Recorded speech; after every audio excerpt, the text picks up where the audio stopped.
Vision studios icons of excellence awards 2025 100కి పైగా చిత్రాలకి post production సేవలు అందించిన విజన్ స్టూడియోస్ సినిమా రంగంతో పాటు 24 రంగాల్లో ప్రతిభ కనబరిచిన వారిని సగర్వంగా అవార్డులతో ఈ జూన్ 21, 2025 నాడు సత్కరించబోతున్నాం. ఇది ఒక గౌరవ వేదిక. ఇది మీరు ఎదురు చూస్తున్న గుర్తింపు. ఇప్పుడే 9855553245 నంబర్కి వాట్సాప్లో మీరు లేదా మీకు తెలిసిన అర్హులు నామినేట్ అవ్వండి. ప్రభుత్వం ప్రతిష్టాత్మకంగా అమలులోకి తెచ్చిన భూభర్తీ చట్టం కింద భూ సంబంధిత సమస్యలపై రైతులు ప్రజల నుండి దరఖాస్తులను స్వీకరించేందుకు వీలుగా జూన్ 3 నుండి అన్ని మండలాల్లో గ్రామాల వారీగా చేపట్టనున్నట్లు రెవెన్యూ సదస్సులను సమర్థవంతంగా నిర్వహించాలని కలెక్టర్ రాజీవ్ గాంధీ హనుమంతు సూచించారు. సమీకృత జిల్లా కార్యాలయాల సముదాయం కాన్ఫరెన్స్ హాల్లో శనివారం తహసీల్దార్లు, నాయబ్ తహసీల్దార్లు, రెవెన్యూ ఇన్స్పెక్టర్లు, సర్వేయర్లకు రెవెన్యూ సదస్సుల నిర్వహణ, దరఖాస్తుల పరిశీలన, క్షేత్రస్థాయిలో సమగ్ర విచారణ తదితర అంశాలపై అవగాహన కల్పించారు. పవర్ పాయింట్ ప్రెజెంటేషన్ ద్వారా భూభారతి చట్టంలోని నిబంధనల గురించి దరఖాస్తులను పరిష్కరించాల్సిన తీరుని తెలియజేశారు. ఇప్పటికే పైలట్ ప్రతిపాదికన జిల్లాలోని మెండోరా మండలంలో గల 8 గ్రామాలలో రెవెన్యూ సదస్సులను జరిపి క్షేత్రస్థాయిలో విచారణ నిర్వహించడం జరిగిందని కలెక్టర్ తెలిపారు. అదే తరహాలో ప్రస్తుతం జిల్లా వ్యాప్తంగా అన్ని గ్రామాలలో సదస్సులను పకడ్బందీగా నిర్వహించాలని సూచించారు. ప్రభుత్వ మార్గదర్శకాలను తూచా తప్పకుండా పాటిస్తూ నూతన ఆర్ఓఆర్ చట్టంలో పొందుపరిచిన నిబంధనలకు అనుగుణంగా దరఖాస్తుల స్వీకరణ, వాటి యొక్క పరిశీలన, విచారణ ప్రక్రియలను నిర్వహించాలని అన్నారు. జూన్ 3 నుండి 20వ తేదీలోపు రెవెన్యూ సదస్సులను విజయవంతంగా పూర్తి చేయాలని గడువు విధించారు. ప్రతిరోజు ఉదయం 9 గంటలకు సదస్సులు ప్రారంభం కావాలని, సాయంత్రం వరకు అందుబాటులో ఉంటూ దరఖాస్తులు స్వీకరించాలన్నారు. నిర్ణీత షెడ్యూల్ను అధికారులు అనుసరిస్తూ రెవెన్యూ బృందాలు సకాలంలో గ్రామాలకు చేరుకోవాలని, సదస్సుల నిర్వహణకు సంబంధించిన సమాచారాన్ని 1-2 రోజుల ముందే ఆ ప్రాంత రైతులు, ప్రజలకు తెలిసేలా విస్తృత ప్రచారం చేయాలని అన్నారు. రెవెన్యూ సదస్సులు నిర్వహించే చోట త్రాగునీరు, సరిపడా నీడ, కుర్చీలు వంటి మౌలిక సదుపాయాలు అందుబాటులో ఉండేలా చూడాలన్నారు. దరఖాస్తుల స్వీకరణ కోసం కౌంటర్లు ఏర్పాటు చేయాలని, దరఖాస్తుదారులకు సహకరించేలా హెల్ప్ డెస్క్ ను అందుబాటులో ఉంచాలని సూచించారు. ఎలాంటి తప్పిదాలకు తావు లేకుండా దరఖాస్తులు దాఖలు చేసేలా చూడాలని, రిజిస్టర్లలో సమగ్ర వివరాలను నమోదు చేస్తూ పూర్తి డేటాను కంప్యూటర్ ఆన్లైన్ లోని పొందుపరచాలని ఆదేశించారు. వచ్చిన ప్రతి దరఖాస్తును క్షుణ్ణంగా పరిశీలించి పక్కాగా ఫీల్డ్ వెరిఫికేషన్ నిర్వహించాలని, మొక్కుబడిగా కాకుండా ప్రతి అంశాన్ని ఎంతో జాగ్రత్తగా, సమర్థవంతంగా, సమగ్రంగా పరిశీలించాలని హితవు పలికారు.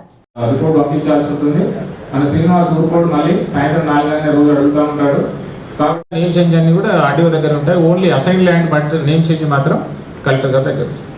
సో ఇది మనం ఈ నోటీసెస్ అన్ని ప్రిపేర్ చేయాలి. ఎందుకంటే పెద్ద మొత్తంలో వస్తాయి కాబట్టి కలెక్టరేట్లో కానీ ఆర్డీఓ ఆఫీస్లో కానీ అన్ని మండలాలు నడుస్తున్నాయి కాబట్టి ప్రిపేర్ చేసేటువంటి అవకాశం ఉండదు. ఆ నోటీసెస్ కూడా మన ఆపరేటర్ నెంబర్ ఆఫ్ అప్లికేషన్స్, ఎన్ని నోటీస్ ఇష్యూ చేశాము, తర్వాత అప్లికేషన్స్ తీసుకోవాలి. ఆ కోడ్కు సంబంధించినటువంటి దుబాయ్కి వెళ్తే వర్క్ జరిగే కోసం భార్యలు సబ్స్టేషన్ కోసం అప్లికేషన్స్ పెట్టుకున్నారు. సాదా బయనంలకు సంబంధించినటువంటి కొన్ని ఉన్నాయి. సబ్స్టేషన్లో కూడా వాళ్ళ వారసులకు ఎలాంటి రెవెన్యూ రికార్డులలో ఎంట్రీ లేకుండా భూమి కావాలని సబ్స్టేషన్ కోసం పెట్టుకున్నారు.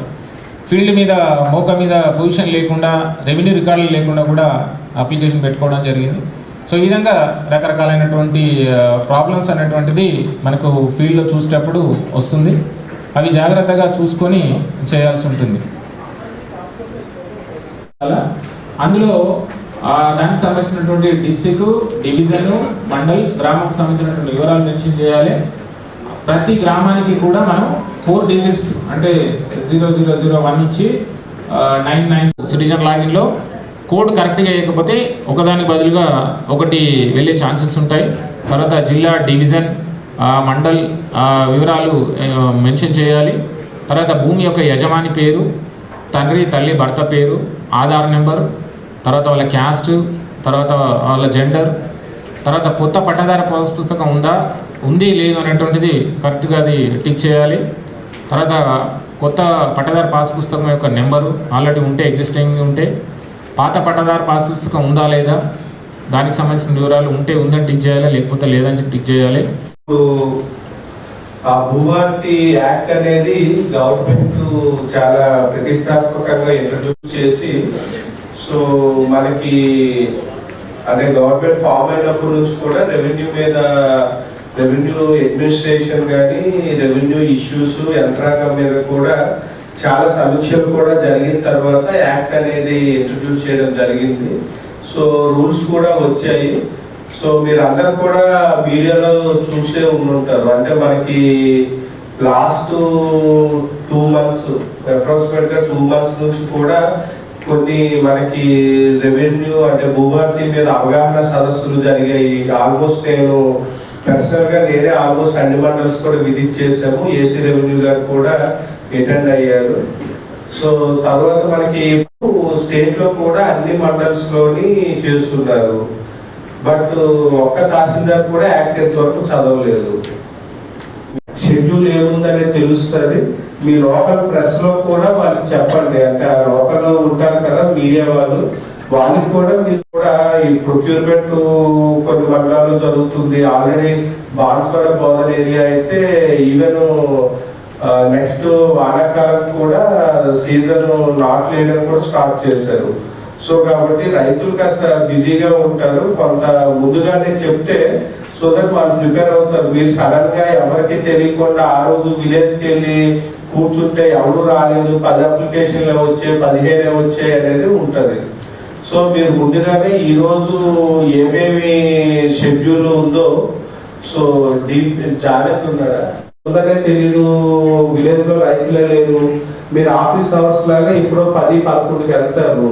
అప్పుడు విలేజ్ లో రైతులు ఎందుకంటే మీరు విలేజ్ కి 1 day ఇస్తున్నారు. కొన్ని మేజర్ విలేజెస్ ఉంటాయి, కొన్ని విలేజ్ లో ల్యాండ్ ఇష్యూస్ ఉంటాయి. ఇప్పుడు ఫర్ ఎగ్జాంపుల్ మీకు రెవెన్యూ ఫారెస్ట్ డిస్ప్యూట్ ఉన్న విలేజ్ అయితే ఒక 300-400 అప్లికేషన్స్ ఆ ఇష్యూ మీదే వస్తుంది. అంటే ఏదో కామన్ ఇష్యూ ఒక అప్లికేషన్ తీసుకోవడం అనేది ఉండకూడదు. ఈచ్ ఫార్మర్దే అప్లికేషన్ తీసుకోవాల్సి ఉంటుంది. సో మీకు ఇష్యూస్ తెలుస్తాయి కాబట్టి ఆ విధంగా ప్లాన్ చేసుకోండి. ఒకవేళ ఒక విలేజ్ లో ఎక్కువ అప్లికేషన్స్ వస్తాయి, ఈ విధంగా ఉంటది అంటే ఆ రోజు కొంత హెల్ప్ డెస్క్ ఒక 2-3 ఎక్కువ పెట్టుకోవడం, కౌంటర్స్ రిసీవింగ్ కౌంటర్స్ కూడా ఎక్కువ పెట్టుకోవడం అది ప్లాన్ చేసుకోండి. అంటే కొన్ని చిన్న విలేజ్లు ఉంటాయి, కొన్ని పెద్ద విలేజెస్ ఉంటాయి. చిన్న విలేజ్ లో మీకు అంత రిక్వైర్మెంట్ మ్యాన్ పవర్ అవసరం ఉండకపోవచ్చు. బట్ పెద్ద విలేజెస్ మేజర్ గా కొన్ని మేజర్ ఇష్యూస్ ఉన్నాయి. అసైన్మెంట్ పట్టాలు ఇచ్చారు, తర్వాత ఇప్పుడు వాళ్ళకి అసైన్మెంట్ పట్టాలు ఇవ్వలేదు, ఫారెస్ట్ వాళ్ళు క్లెయిమ్ చేస్తున్నారు. సో లేదు మనకి సీలింగ్ పట్టా ఇష్యూస్, ఏదైనా మేజర్ ఇష్యూ ఒక విలేజ్ లో ఉంది, ఎక్కువ అప్లికేషన్లు వస్తాయంటే ఆ విధంగా మీరు ముందుగానే ప్లాన్ చేసుకోండి. సో అప్లికేషన్స్ రిసీవ్ చేసుకోవడం అవన్నీ కూడా కరెక్ట్ గా ఉండాలి.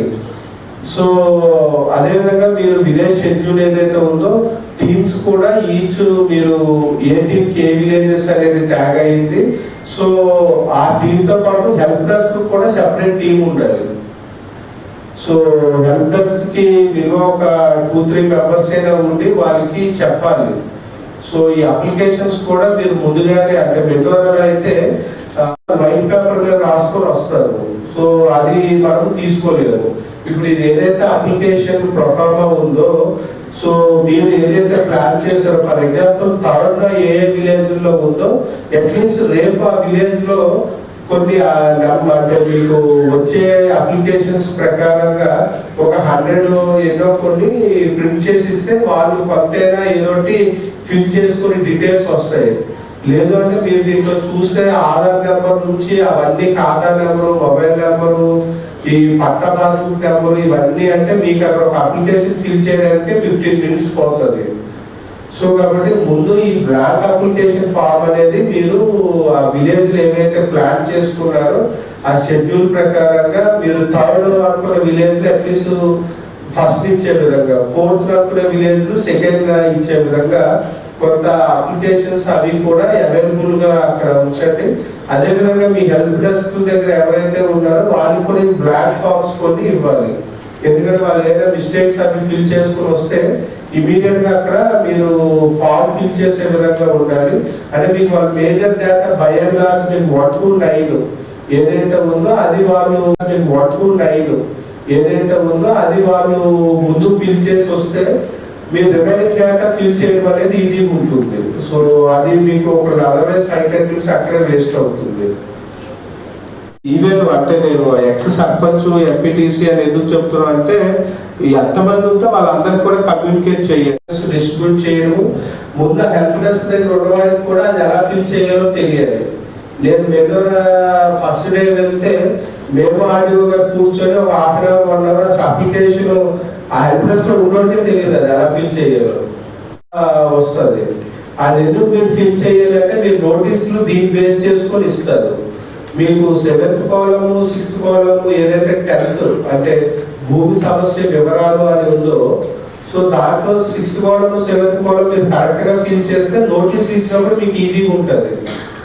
లేదు అంటే ఇప్పుడు భూమి సంక్రమించిన విధానం ఒకటి ఏ విధమైన సమస్య 7th ఒకసారి డిజిట్స్ లో ఫస్ట్ 7 డిజిట్స్ విలేజ్ కోడ్ మీకు 7 డిజిట్స్ ఉంది, అది బ్లైండ్ గా వేసేయండి.